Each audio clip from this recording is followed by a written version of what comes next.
Hey there, Team BCPS, outgoing County Executive, incoming Congressman Johnny O here, and to continue the positive momentum and fast forward student success across BCPS, we must continue supporting our amazing principals, educators, and support staff.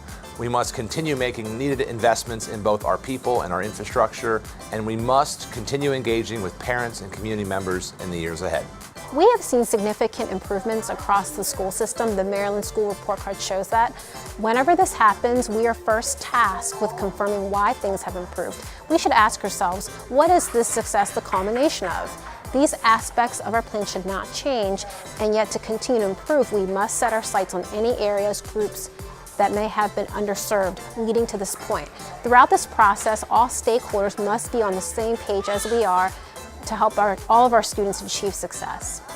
When I hear those words, engage, empower, and excel, for me that means intentionality and reaching the students, helping them reach their goals academically, socially, and emotionally. As a parent, I can embody those words by offering authentic conversations with my student about what their goals and aspirations are, as well as talk to teachers and viewing assessments to understand the implications of those results, and just continuing to support students in the vision of Baltimore County Public School.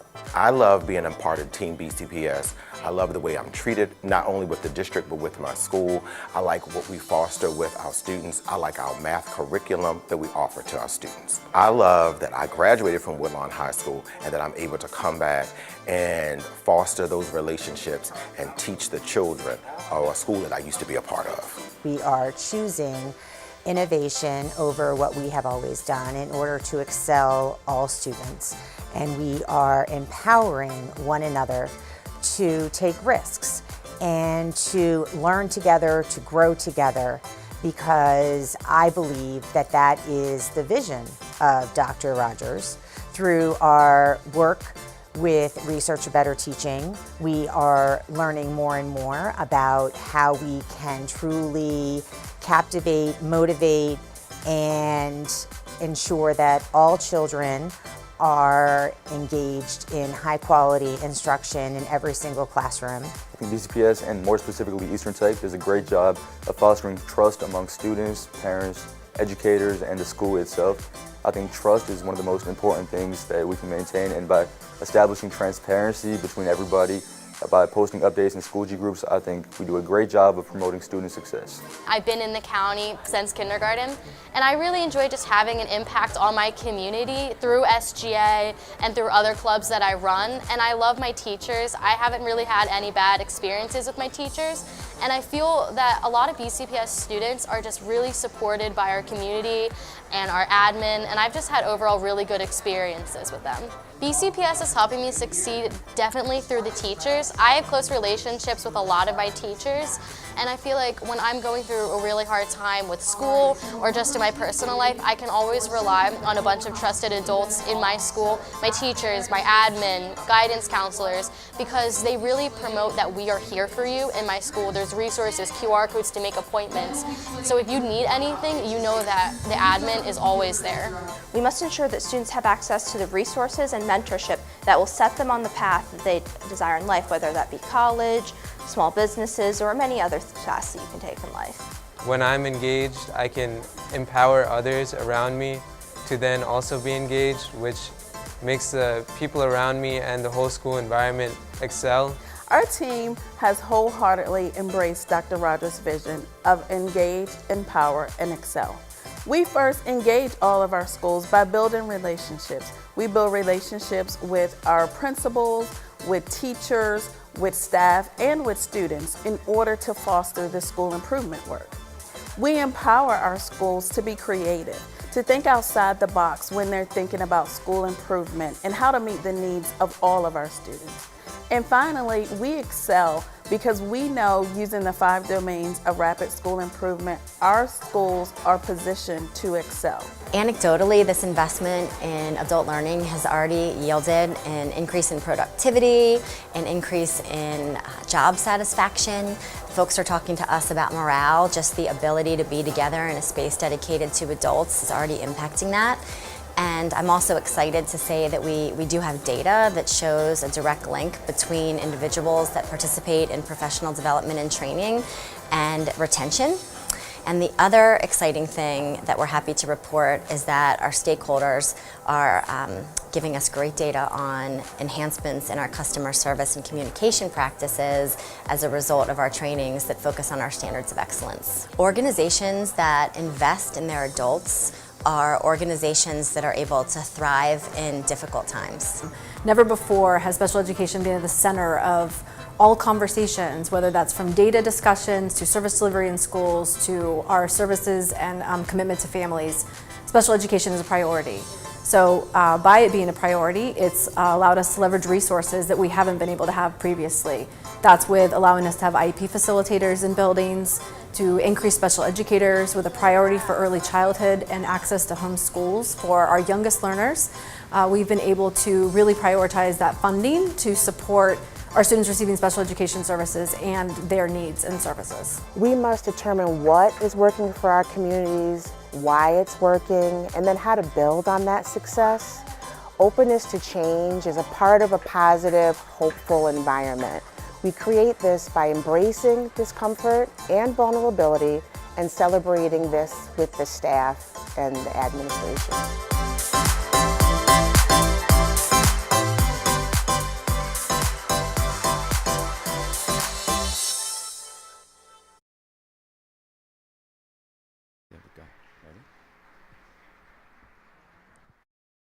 Now, please welcome to the stage our superintendent, Dr. Miriam Rogers.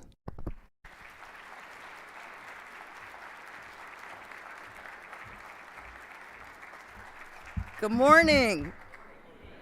Welcome.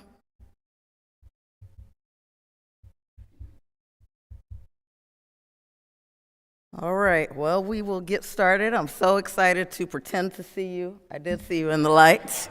Right now it's pitch black, but okay, your voices are helping. So excited to share the fiscal year 2026 operating budget with you. Before we get into the presentation, I do want to welcome some special guests who took time out of their very busy schedules to be here with us today. I believe we have Delegate Harry Bendari with us, Delegate Nick Allen, Delegate Rick Metzger, Delegate Alethea McCaskill, Delegate Nino Mangione, Delegate Kathy Forbes, and Delegate N. Scott Phillips. We have Paul Blitz, Chief of Staff for Rick Metzger, Senator Benjamin Brooks, Council Chair Mike Ertel, County Councilman Julian Jones, County Councilman Pat Young, Nina Kenya, Legislative Aide to Mike Ertel,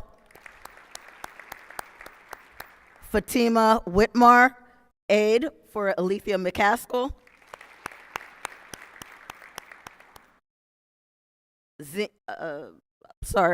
we said Xenia Moore. Xenia Moore, she is here for County Councilman Izzy Patoka. Senator Charles Sidnor. Chief Administrator, gotta love it. Chief Administrative Officer for Baltimore County Government, Dandria Walker. Our board members are here, many board members. Board Chair, Jane Lichter. Board Vice Chair, Robin Harvey. Board Member, Tiara Booker Dwyer. Board Member, Tiffany LaShawn Frimpong. Board Member, Christina Pumphrey. Board Member, Felicia Stileski. Board Member Dr. Brenda Savoy, Board Member Emery Young, our union partners are here, OPE President Chris Blassetti, AFSCME President Brian Epps,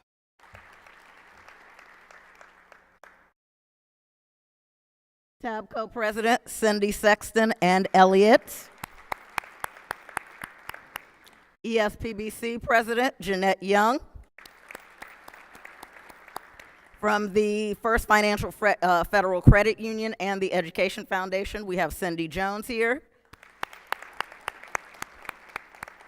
Baltimore County NAACP, Marietta English. And I think that's the entire list. Welcome to all of our wonderful principals, assistant principals, principal interns, central office staff, and the team here at Carver. We truly appreciate you and are happy that you are here with us to hear about the fiscal year 2026 budget. This presentation has 3 parts. We will begin by sharing what we've been doing over the last year and a half. We will share our results and outcomes to date. And finally, we will finish with the fiscal components that we need in the upcoming year. Baltimore County Public Schools, as you know, is the 3rd largest school district in the state of Maryland with over 110,000 students, 176 schools. We're very proud that our student body has increased the graduation rate. We have 26 Maryland Blue Ribbon schools now, and our students as a whole earned more than $315 million worth of scholarships last year.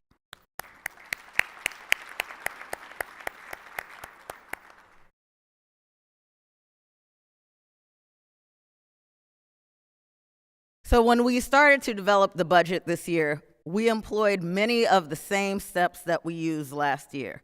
It was very important for us to make sure that we heard from our stakeholders inside and outside of the schools. We started hearing early signs in the fall that it was going to be a tough budget year. So knowing that it was going to be another tough budget year beyond the ESCR fiscal cliff, we wanted to hear from our stakeholders. We had surveys, community conversations.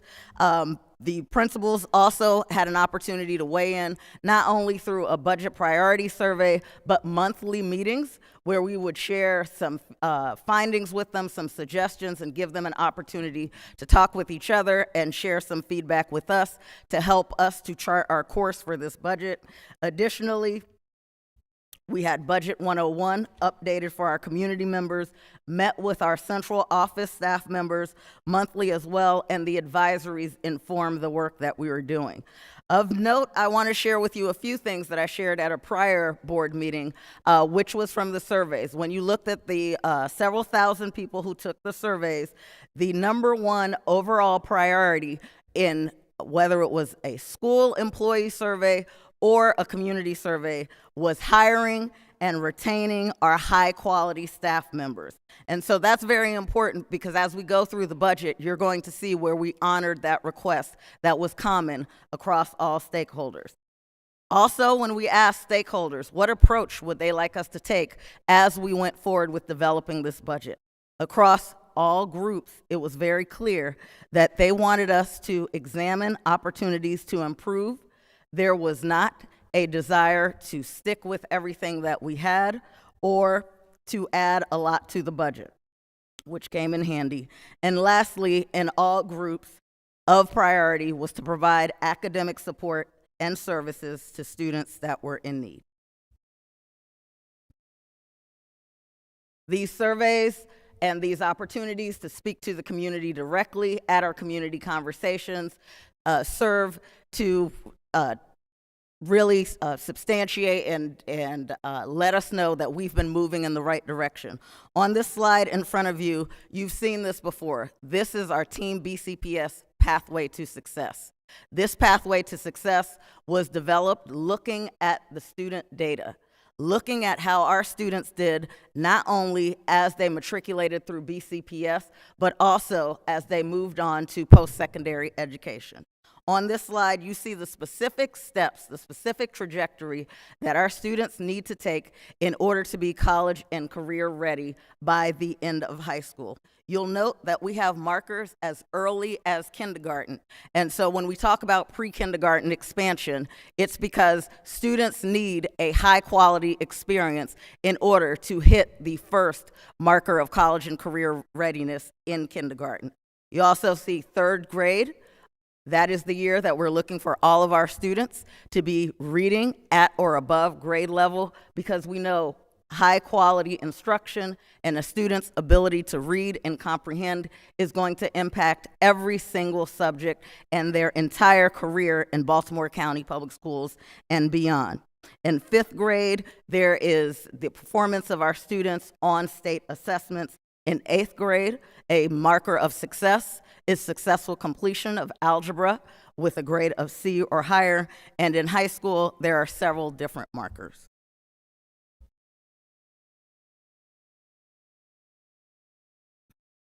We have shared since last year 4 priorities for Baltimore County Public Schools. We went into this school year with the same priorities, and it's likely we will go into next year with the same priorities because our work is not yet done. We are focusing on academic achievement, as all of you have heard and all of you do on a regular basis, because that is the core of our work. That's why we exist. We exist to educate students, all students at high levels. But in order to do that, we had to surface what are the other areas as a school system that we needed to focus on. And those areas are infrastructure, making sure we have efficient, effective processes so that we can do our work in a timely fashion. Safety and climate. We know that it is important not only to our students to be in places that are physically and emotionally safe, but it is equally important for our 20,000 staff members so everyone can do their best work, whether you are a student or an employee. And lastly, it's about the people. We need the people in order to do anything to move our students forward. And so we have invested in our staff across the entire system, and this budget helps us to continue to advance that. Highly effective staff is critical for the work that we need to do. Our academic priorities, we also focused on 4 areas. While we acknowledge that all contents are important, all contents complement each other, foundationally, our students need a strong foundation in English language arts. They must be literate in order to do well in mathematics and all of the other subjects. Mathematics and literacy are our 2 primary focus areas.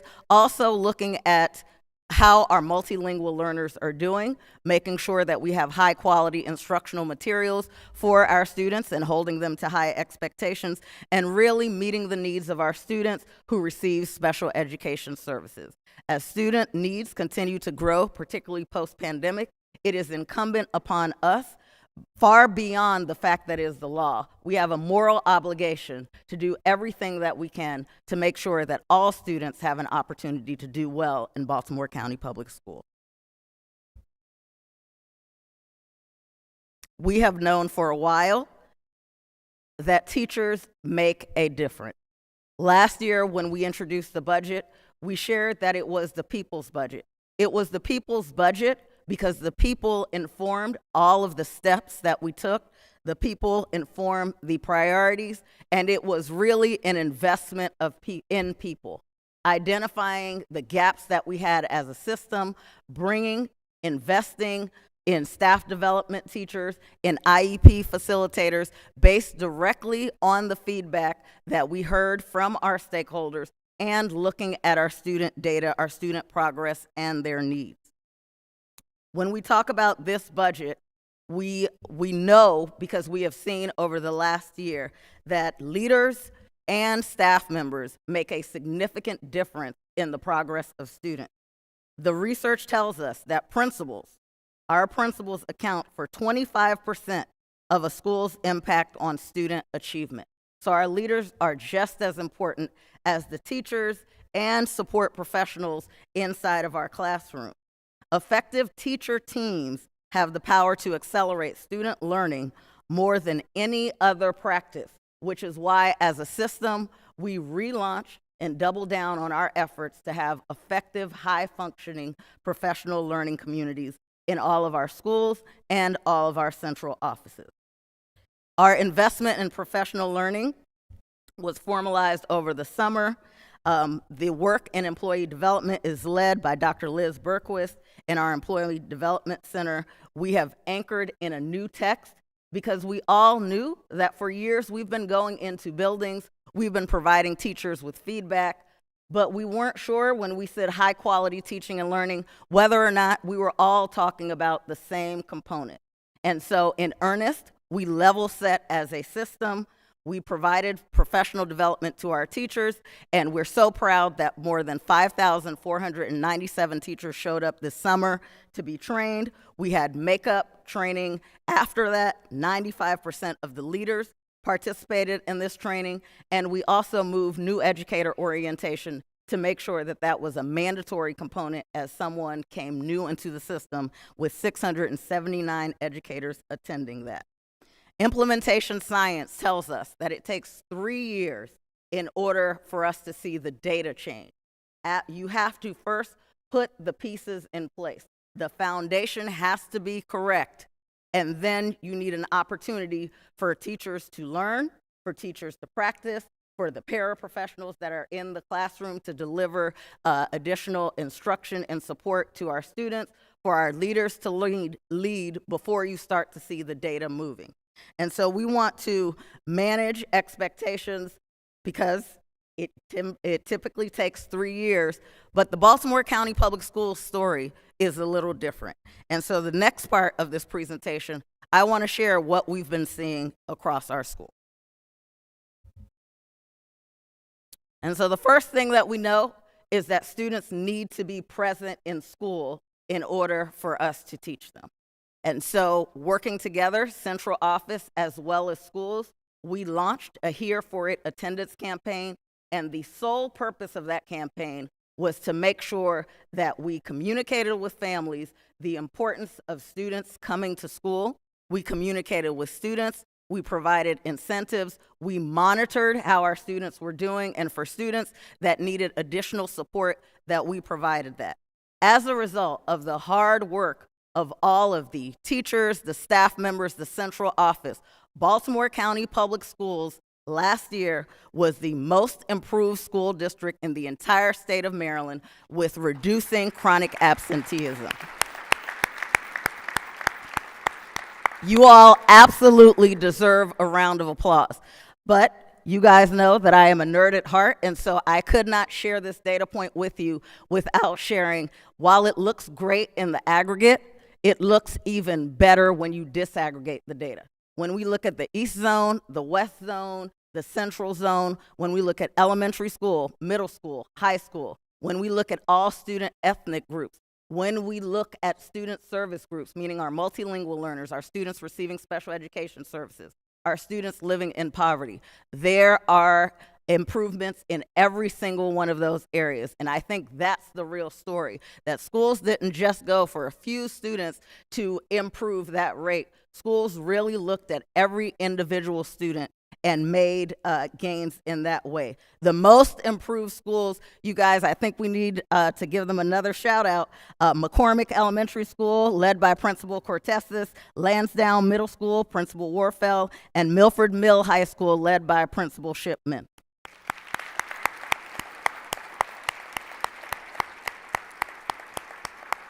So those were our most improved schools, but we also had schools that had the lowest rates of chronic absenteeism, and we also want to give them a shout out as well. Jacksonville Elementary School, led by Principal Miller, Hereford Middle School, now led by Principal Moore German, and Eastern Tech, led by Principal Anderson. Congratulations to you as well.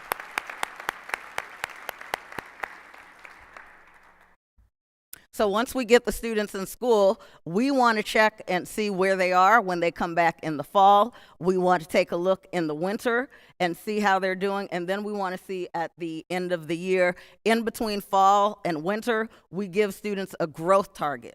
We do this measurement now using the measures of academic progress. We do it in reading and we do it in math. What you'll see on the slide before you is for reading. We looked at both 50th percentile and above to match to our AMIRA data, which shows you the percentile of students 50 and above, as well as traditionally our marker, which is the students at the 61st percentile and above. And for math, we looked at the 61st percentile and above. What you'll see on the slide, improvement all the way across in each one of those markers. You'll see more improvement in mathematics here than you see in reading, and I think that can point to the investment in high quality instructional materials, where we're a little further along with our mathematics curriculum, and last year was our first year with our new literacy curriculum. We should give a shout out to the schools experiencing the highest growth in measures of academic progress. For reading at the elementary school, it was Hillcrest Elementary, led by Principal Basu. Math, Riderwood Elementary School, Principal Cirencioni. Reading at the middle school, Lock Raven Tech, Principal Carlton. And math at the middle school, Cockeysville Middle School, Principal Carney. Shout out to all of you for your hard work.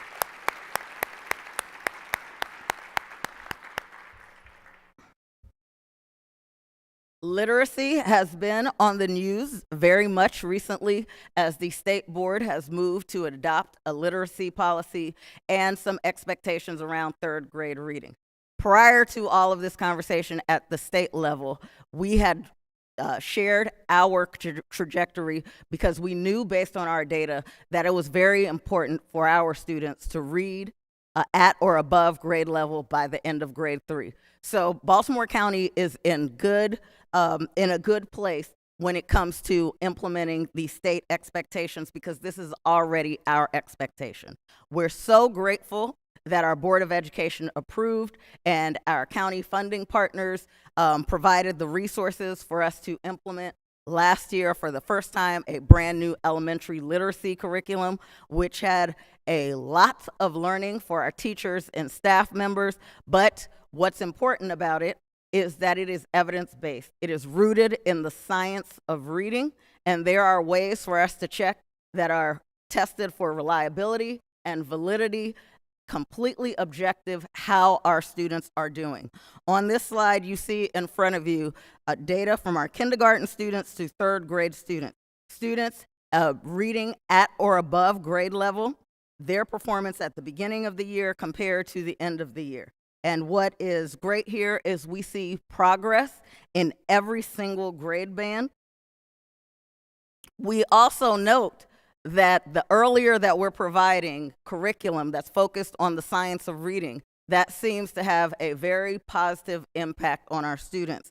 There's higher levels of growth to our youngest learners where this is the first curriculum that they have been exposed to. Our schools with the highest improvement were neck and neck.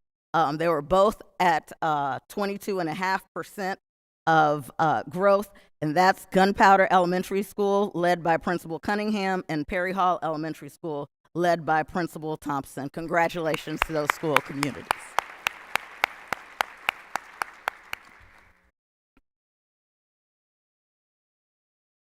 So while we look at internal data, it's also important to look at multiple indicators of our student success, multiple measures of achievement to see how they're doing.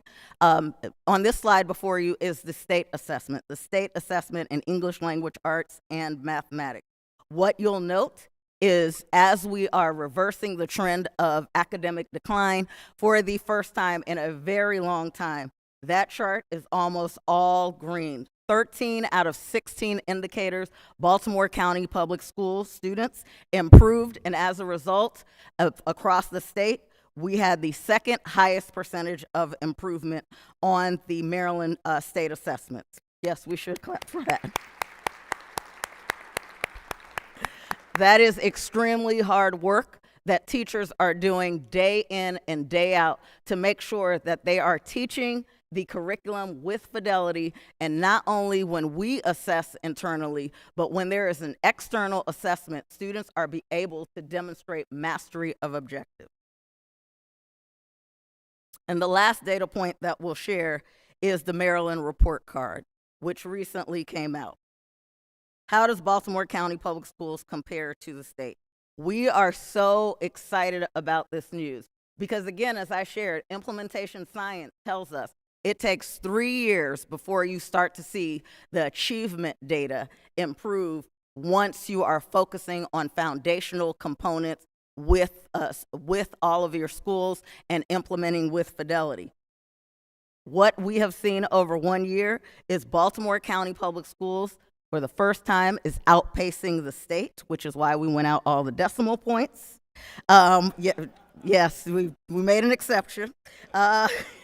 We also see when we disaggregate the data, it's not just one group or grade band that's carrying the system forward. There are improvements made in elementary school, in middle school, and high school. And so to all of you principals who lead this work on a daily basis, I say thank you to you for this hard work.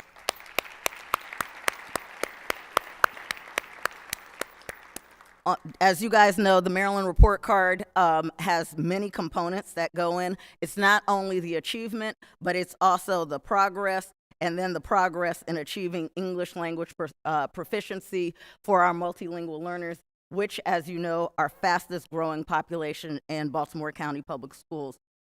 Of note is important for us to highlight the number of 4-star and 5-star schools, the increase in 4-star and 5-star schools, moving from 28 to 44 and 19 to 20 is something that we should be very proud of.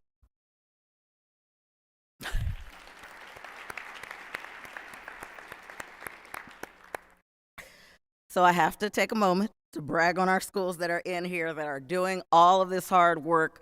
176 schools, 38 schools improved their star ratings in BCPS over 1 year, with one school improving by 2 stars, which was McCormick Elementary School.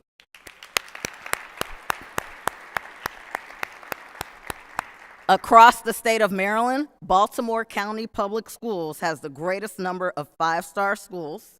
We have 20 schools that are 5-star schools, and the highest rated high school in the state belongs to us, Eastern Tech.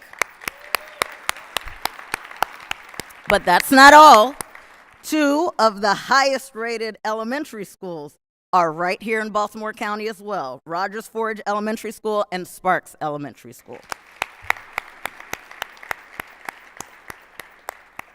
And so we share this information so that everyone has an idea of the impact of the hard work that everyone is invested in at this point.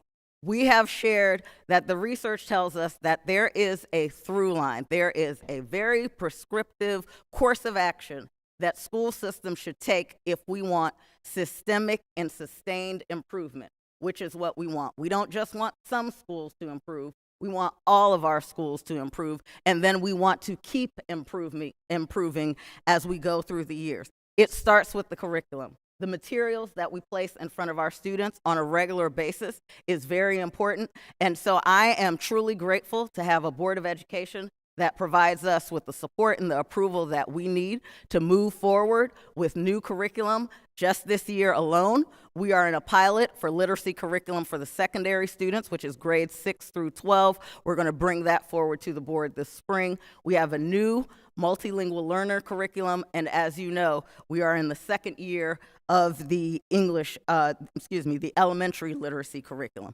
That makes a difference. But once you have those materials, you just can't have those materials and sit them to the side.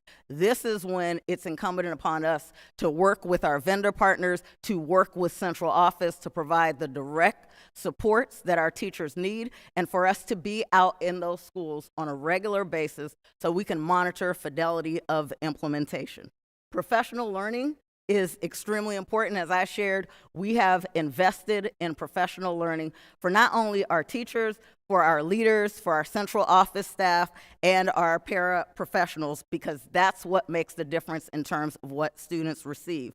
And then we need a mechanism where we're looking at how students are doing. It's not good enough to stay at the end of the year and to be able to analyze how your students did that left and do better next year. It's really our job in real time to analyze how students are doing on a regular basis, to adjust our lesson plans and go right back into that class for these students where they have this one opportunity to pass this course, this grade level, for us to go back and reteach and recapture what it is that they need in real time.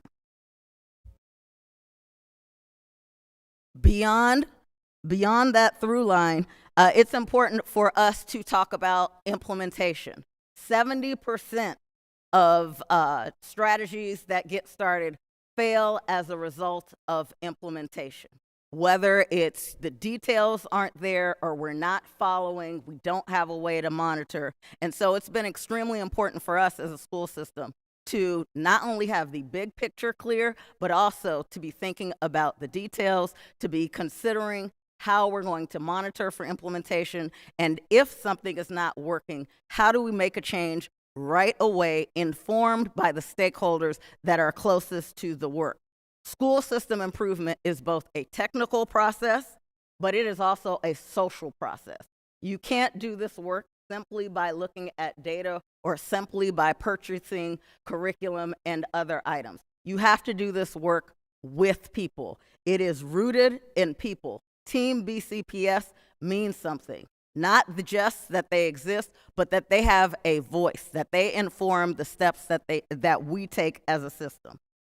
We have been really focused on making sure that we hear from our staff members. We're so proud of the fact that last year we had the highest climate survey response rate ever in BCPS history, and it exceeded the second highest by more than 20,000 respondents. And so we feel comfortable that we are hearing from members of Team BCPS, and it's not just through a survey. We don't just send out one survey, one and done. We have created several mechanisms and opportunities to hear directly from and interact with members of Team BCPS to guide our steps moving forward. We believe that is the reason why we open schools with being more than 99% staff, which is something that we haven't had in many, many years. It's the hard work of central office and very hard work of the principals working together across the summer to fill those positions that has made a difference. But what's more important is that people want to come to BCPS. And so we're excited that as we are providing appointments at the board meetings, we're seeing a trend of people coming to BCPS from other school systems in Maryland. They're making that choice to come here, and that is very important. In addition to the people, it's what we do as an organization. It's important that we have clear core processes, that we're clear about what our priorities are, and when there are things that are distracting, which there will always be distractions outside, that can pull you away from the core mission, which is educating our students, that we do our best to mitigate those barriers so we can stay focused on students. Leadership, as I've mentioned, is critically important. Not just the technical leadership, that everyone in this room brings a specific set of skills that has equipped them to do their job well, but also the adaptive leadership, the ability to exercise good judgment, the ability to make decisions, informed decisions on behalf of a school community or an office is incredibly important. And the budget is about an investment in Baltimore County as a whole, because all of our students will have a future impact on what happens in our county. When we are focused on these three implementation levers, we will see some things start to happen. We have already seen these things start to happen. So instead of that 3 years that it takes for us to see improvements in student achievement across the system, right now, we're seeing that happen at a much faster rate. What we know is if we continue to progress at this rate, we will have reversed a decade of academic decline 3 times faster than expected.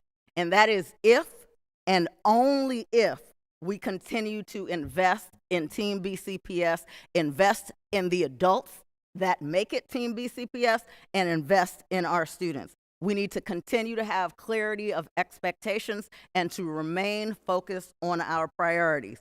That's when we will continue to see higher retention rates, which last year we saw. There were many people who were eligible for retirement and did not retire. And we were very excited about that because they have a wealth of knowledge and information that it really helps us in our schools for our students, but also helps to mentor our brand new teachers, our conditionally certified teachers. And we value that, as well as improved climate and culture. We still have work to do. We are not perfect. We have not solved every problem. I don't think we'll ever get to the point where we solve every problem because we are a human organization. But we are making progress because everyone is committed to the same goals. And so now it's time for me to share the ask with you. Yes, for all of our lawmaker friends. I do want to thank you again. I would be remiss if I didn't highlight that our former county executive, who is now Congressman Olszewski, not only did he begin last year's budget process, or the next step of the budget process, by fully approving our budget and fully funding that, then when it went to the county council, we had your full approval, and we are truly grateful for that. We strongly believe in being fiscally responsible. We believe that it is our responsibility to take a look at all of our data, to identify places and spaces where we can reduce costs and bring something to the table when we are asking you to provide us with additional funding. We are very grateful for all of your support and your collaboration. And yes, I have a big ask. This is a no-frills budget. I am so happy that last year, based on all of the feedback from stakeholders looking at our student data, that we were able to put in some strategic investments that have put us in the right place to get us moving on the way on behalf of students. This budget proposed maintains investment in those strategic places. It is true to our core purpose, which is educating all of our students, making sure that they're educated at high levels, and in order to do that, we need the people in Team BCPS. So we started talking about this several months ago. I have to be honest with you and share with you that I was not planning to talk about a challenging fiscal landscape for FY26. I was so excited about the percentage for Blueprint for Maryland's Future moving from our current 1.7% to 4.97%, which is an additional $57 million for the school system. That was going to give us an opportunity to look at additional strategic investment. But we started hearing over the summer and then confirmed over the fall that the budget situation is tight. It is challenging at the state level, and we know that it will have an impact at the local level. We also know, as this graph represents, that there are some things that we must do as a school system, that we must invest in to continue to take care of all of our students. We need to continue to provide access to pre-K, full-day pre-K for our students. We need to address the growing needs of our students receiving special education services. We have a compensation package where we're very excited to have a 3-year compensation deal for every employee in Team BCPS. That is 20,000 employees, that they are secure in their financial future and what they need to do for their families, so when they're at work, they can focus on our students that really need them and deserve their very best. We are facing increased gas and electric costs, significant increased gas and electric costs. While it is not typical for me to talk about utilities, we know that utilities are a necessary part of any budget to keep operations running. I think it is important for everyone to note with the new gas and electric costs, it will cost us $9.4 million more this upcoming year to provide gas and electric to our schools and facilities. That is a significant increase. The extended school day that we were able to use ESSER funds to pay for, we had a little more than $5 million remaining of ESSER funds that we were able to expend at Q1 at the end of this school year that we're going to have to cover with this operating budget. And so, as I shared, we like to bring something to the table. We strongly believe in employing fiscally sound practices to reduce costs without compromising quality. We, this year again, engaged in zero-based budgeting across every single division.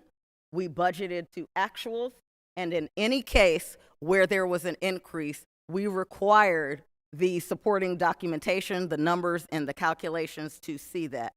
We had a central office hiring freeze throughout the year with a small exception process.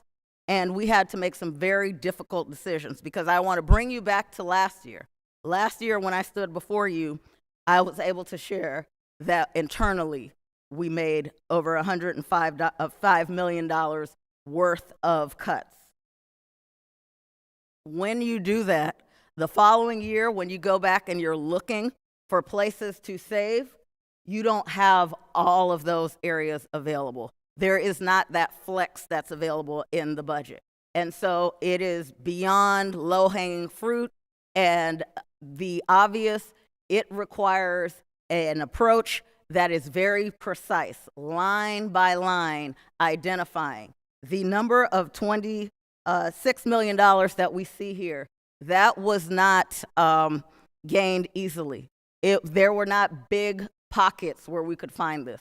We had to go through every single thing, including the baseline budget, the built-in budget, and any additional increases where we were required to increase by line. And in places where we were able to reduce thousands, tens of thousands, we did that, as well as places where there was opportunity for more. You'll see in front of you some of the major components of the $26.3 million of reductions. We have net position reductions, where some of them over 111, where and the value of that is $11.3 million. This number includes school-based positions tied to enrollment and 81 central office positions. We also decreased the baseline and built-in budget by $6.3 million for central office. This included non-salary budget reductions, including conference travel, contractual services, and cell phone stipends. In other revenue, we were able to really take a look at all of our grants and transfer as many positions as possible to grants that we knew were remaining. Classroom teacher positions, special education teacher positions, and health assistants. We were able to move 55.4 positions over to grants. And then we're proposing a new technology ratio for pre-K to grade 2, and informed by our principals, by our parent, and what the daily practice looks like, and a 10% non-salary allocation reduction to schools, informed by having actual conversations with our principals, looking at our actual expenditures over the last 3 fiscal years.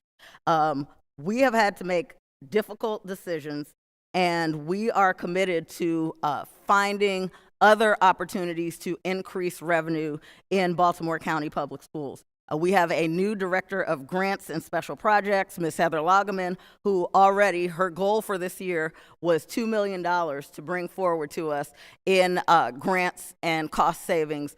She has already expended that $2 million, and so we're excited about where we're going to end up at the end of the year, working with the foundation directly to supercharge their efforts, to support our schools directly, and really working with our partners and the philanthropic community to bring in additional revenue to Baltimore County Public Schools. And so with that, we're going to go through each priority area and what we have in the budget. So the first area is academic achievement, which is our main focus, making sure that all students are able to learn at high levels and receive high quality instruction so we can increase achievement. In that area, we start with responding to the needs of students, meeting our CTE student needs, funding our apprenticeships, that is $0.65 million, making sure that we have our CTE per pupil funding, that is $700,000, accounting for our home and hospital tutors, which we need to meet the needs of our students who are ill at home receiving instruction. This accounts for the change in the pay rate of home and hospital tutors that was not in our budget before. That's $1.6 million. And then in the area of growth, we have new school startup funds, which are one-time funding for Dundalk High School, Lansdowne High School, and Deer Park Elementary School for the amount of $2.3 million. And for our 2 charter schools, the Watershed Charter School, an increase of $500,000, and the new charter school, an amount of $2.3 million. Our next area is full-day pre-kindergarten expansion. I do want to bring to your attention just the difference in Baltimore County full-day pre-kindergarten access for our students in just a few years. You'll note 4 years ago, we had 300 seats in full-day pre-K. The Blueprint Pillar 1 requires us to expand access to students and families for full-day pre-kindergarten. We know that the data shows not only does it make a difference in kindergarten readiness for our students, but it makes a difference in their entire educational career and lifetime earnings. An investment in pre-kindergarten is an investment in Team BCPS. These 2,000 students that we have sitting right now in full-day pre-K, next year they add to our enrollment. We're confident that next year we're going to see our enrollment move in the right direction, because right now, as you know, when the state of Maryland calculates enrollment, it's kindergarten through 12th grade. Well, we have a pipeline of pre-kindergartners that we intend to keep every single one of them they're going to move into kindergarten next year. We moved from having 11% of full-day pre-kindergarten seats to 63%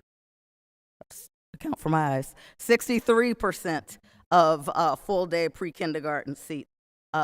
Because it is a requirement to expand, while we cannot expand at the rate that we did last year, which cost over $10 million, we are happy to expand at 4 schools.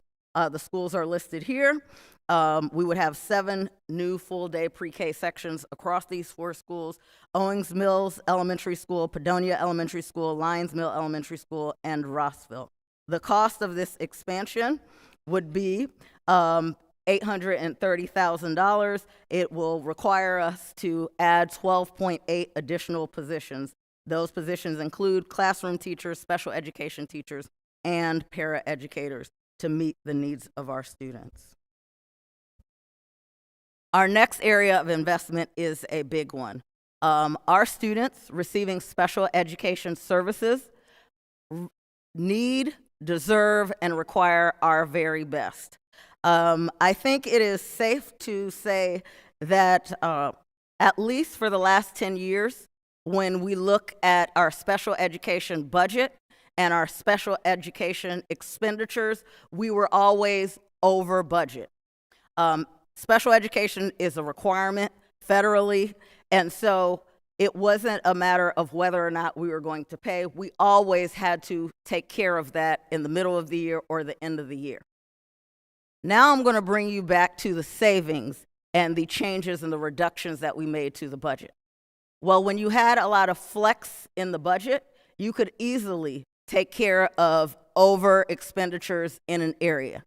When you have a streamlined budget that is budgeted to actuals like we have now, it's important for us to account for every single area that we need to budget for. And so this special education ask is a large one.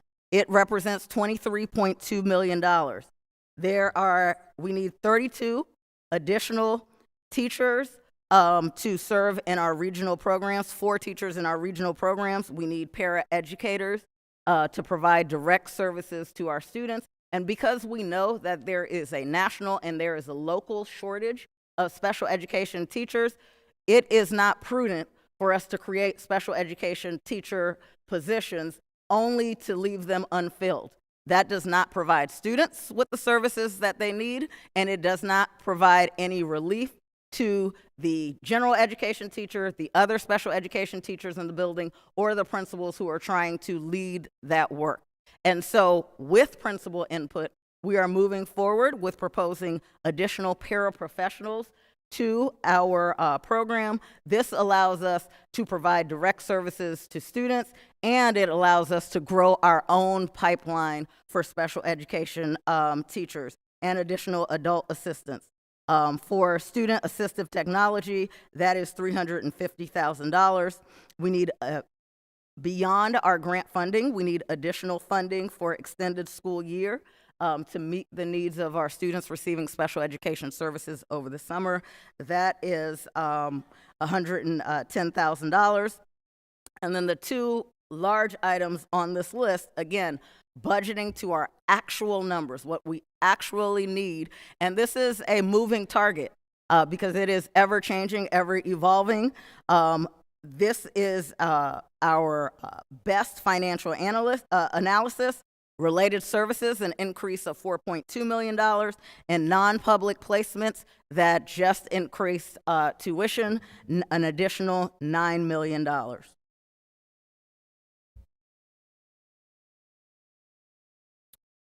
Knowing that our multilingual learners are growing at the fastest rate, this year we are continuing to dismantle the ESOL centers that we had across the system. Students are moving to their home schools.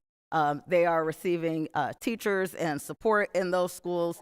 Last year, because of your generous support, we were able to increase significantly the number of ESOL teachers that we had in our budget. This year, aligned with requirements of Blueprint, based on the enrollment of our students, there is an increase of $453,000, and those funds will be used for interpretation services and contractual services for the assessments that we provide to our newcomer students and our regular students on a regular basis. And so that totals an investment of $32 million for academic achievement. It's important to note that 73% of that number is from special education.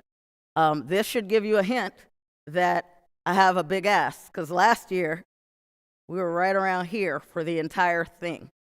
But we're not done yet. We still have some more work and some more asks on behalf of truly our 111,000 students. The next area is safety and climate. We are very pleased with the feedback that we have received, the data that we're continuing to monitor about the decisions that students are making in schools, and in the cases where they're not making decisions aligned with our expectations, our response. We are able to focus on safety and climate and provide additional tools and supports for our schools based on the generosity of your funding. If we move to the next slide, we'll see the ask is for 2 items in this area. The first is the OmniAlert weapons detection system, which we already have in our schools. We were able to leverage grant funding, but the grant is going to run out. We had announced last year that safety grant that allowed us to pay for this. That grant is going to run out. I think we all agree especially in these days and times, it's critically important for us to continue to make sure that we take proactive technical steps to keep all of our school communities safe. Additionally, we want to continue moving forward with providing athletic trainers to all of our high schools. This budget requests an additional 3 FTEs, which will leave us with only 3 more schools next year that we will need to fund to have the full complement of athletic trainers in all of our high schools. Our next area is infrastructure, making sure that we have those efficient, effective, and responsive systems that allow for smooth operations in Team BCPS is critically important. We have divided the infrastructure request in 2 areas. To maximize efficiency, we have the enterprise resource planning software, which we are well on our way as part of that ERP Oracle rollout. That is going to make a difference to every single employee in Team BCPS and everyone who wants to become a member of Team BCPS. This really brings together our budget, our human resources, and our information technology. So all of the data is talking that we have seamless processes in how we're moving forward. And so that is a $7 million item for one-time funding, which is why the asterisk is there. For transportation contract buses, those costs are increasing, and so there's an additional ask of $3.8 million. Facility contract maintenance, while human resources is doing an excellent job, as well as all of our directors, executive directors in operations, there is still a shortage. And as there is a shortage, we still know that we have to deliver clean buildings and clean facilities to our students and to our staff members on a daily basis.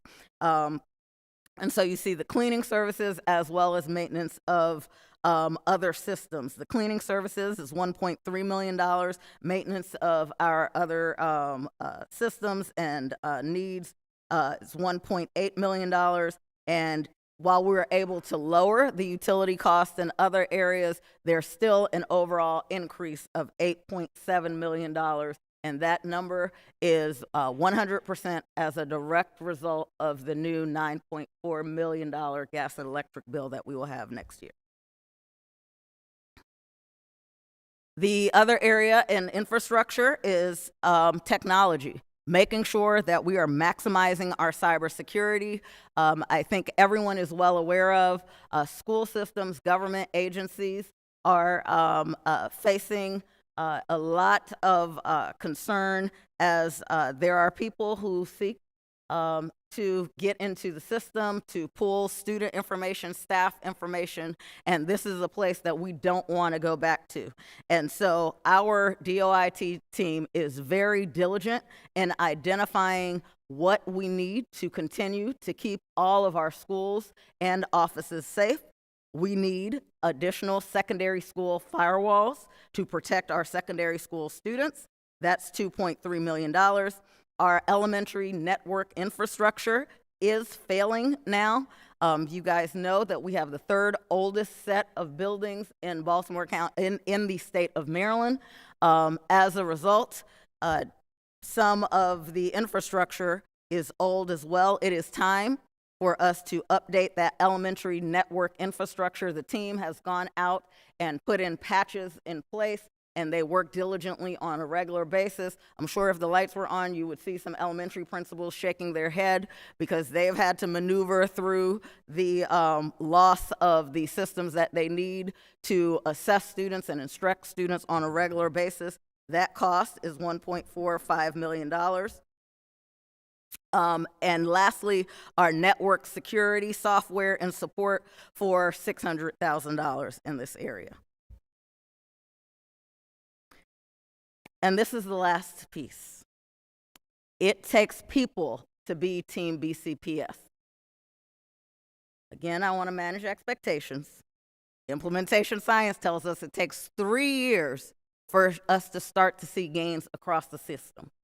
The people that we have invested in, the 20,000 people, are moving at a rate 3 times faster than expected. The people have delivered for our students, and we still have much more work to do, and we expect them to continue to roll up those sleeves and day in and day out continue to do that hard work. And so I am asking that we deliver for our people. And so the next slide is the largest part of the budget. Employee compensation increases. Year 2 is $61.4 million for all 20,000 employees.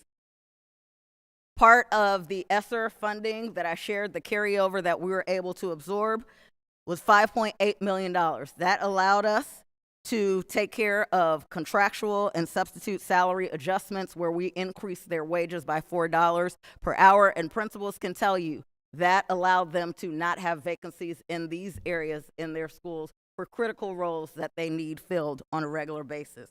And lastly, with the compensation comes the necessary benefits, including health care, FICA, unemployment, and leave, and that price tag is $14.1 million. And so the total investment that we're asking for in people is $81.4 million for our staff. If we look at why there's such a large ask, we'll see, next slide please, thank you. We'll see that just 5 components of things that we must do total more than $100 million. If we look at the agreements for compensation, we look at the extended school day that we have to keep moving forward, meeting the needs of our special education students, benefits for our employees, and yes, I can't get over this gas and electric bill. That's $107.6 million. We are asking for less than this, but it was important for us to make sure that everyone had a clear understanding of why, as a school system, we were asking for a larger amount than we did last year. Last year, we made those significant cuts to be fiscally responsible. We strongly believe in bringing something to the table. We made additional reductions this year. But there are 2 areas, next slide please. There are 2 areas that we prioritize with this proposed budget. The first one is in direct response to all of our stakeholders. This is all the parents, all of the teachers, all of the paraprofessionals, all of the leaders, everyone, community, which is prioritizing recruitment and retention. Compensation is not everything, but it's an important thing. It brings people to us and it keeps people here. And so this budget keeps our year 2 compensation agreement intact in full for all members of Team BCPS, and it tries to allow everyone to do their best work.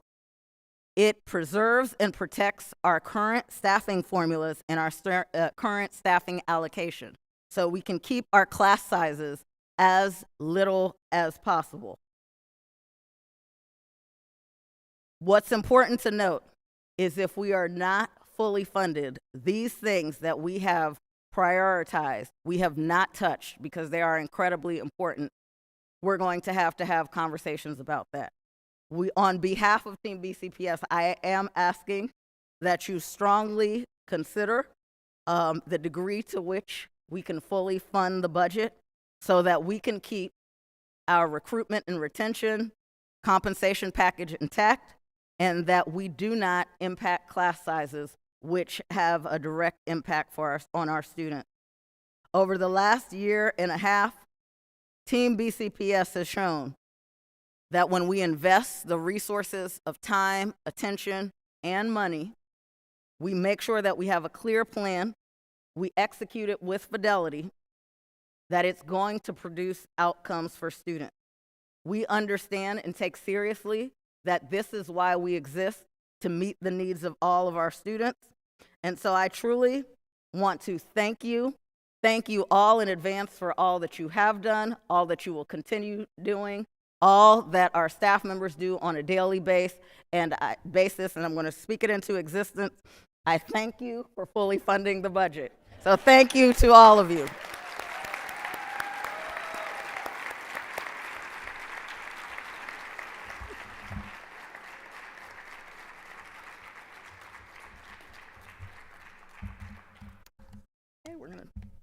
turn on the lights and let everybody get home. Thank you, everyone.